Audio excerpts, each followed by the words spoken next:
Φίλοι και φίλες, καλησπέρα. Σε λίγο ξεκινάει η προσπάθεια της εξόδου του μοναχού Αρσενίου Βλιοκόφτη και του κυρίου Αποστολάκη του επιτιμή αντιπροέδρου του Άριου Πάγου, τους οποίους ευγνωμονώ γι' αυτό, μια προσπάθεια συνένεσης όσων αντιδρούμε στον προσωπικό αριθμό.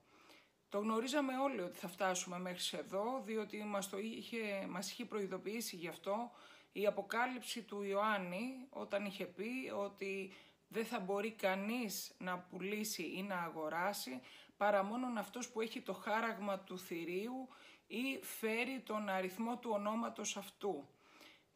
Έτσι ξέραμε ότι θα προκύψει αυτό το πρόβλημα. Μας είχε προειδοποιήσει άλλωστε γι' αυτό και ο Όργουελ με το έργο του, το βιβλίο του το 1984, που το 1948 μας είχε προειδοποιήσει ότι το 1984 ο άνθρωπος θα ζει σε μία ψηφιακή φυλακή.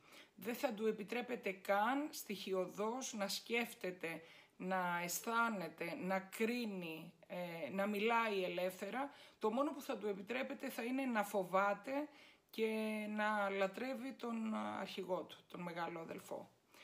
Γνωρίζουμε ότι διαχρονικά ότι το εργαλείο της εξουσίας είναι ο φόβος. Η εξουσία έχει δύο ισχυρά όπλα στη διάθεσή της. Το ένα είναι η πειθός με την προπαγάνδα και το άλλο η ισχύς.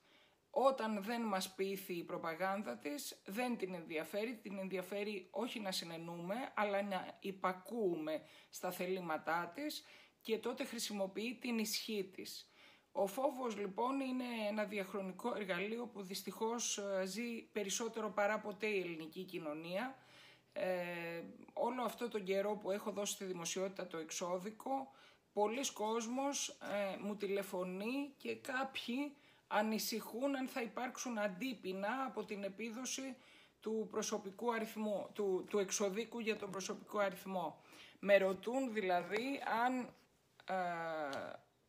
αν το κράτος θα τους εκδικηθεί με κάποιον τρόπο ή έστω αν απλώς δεν θα επιτρέπει να λαμβάνουμε το μισθό μας. Θέλω να πω σε όλους σας ότι ο μόνος τρόπος για να αντιμετωπίσετε το φόβο αλλά και την ισχύ της εξουσίας είναι να μην φοβάστε, δεν υπάρχει άλλος τρόπος.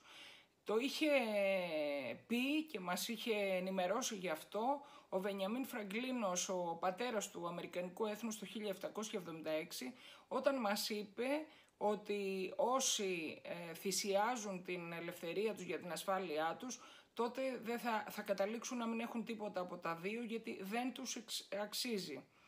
Άρα πρέπει να οπλιστούμε με κουράγιο, με υπομονή και αποφασιστικότητα, διότι ο προσωπικός αριθμός τώρα ξεκινάει και για να ολοκληρωθεί θα θελήσει να καταργήσει τα μετρητά και να εκδώσει ένα ψηφιακό νόμισμα στο οποίο θα έχουν απόλυτο έλεγχο οι ισχυροί του κόσμου, αυτοί που θέλουν να επιβάλλουν το χάραγμα του θηρίου, αυτοί που θέλουν να φέρουν ως παγκόσμιο κυβερνήτη τον Αντίχριστο, αυτοί που θέλουν να μας κλέψουν την ελευθερία μας.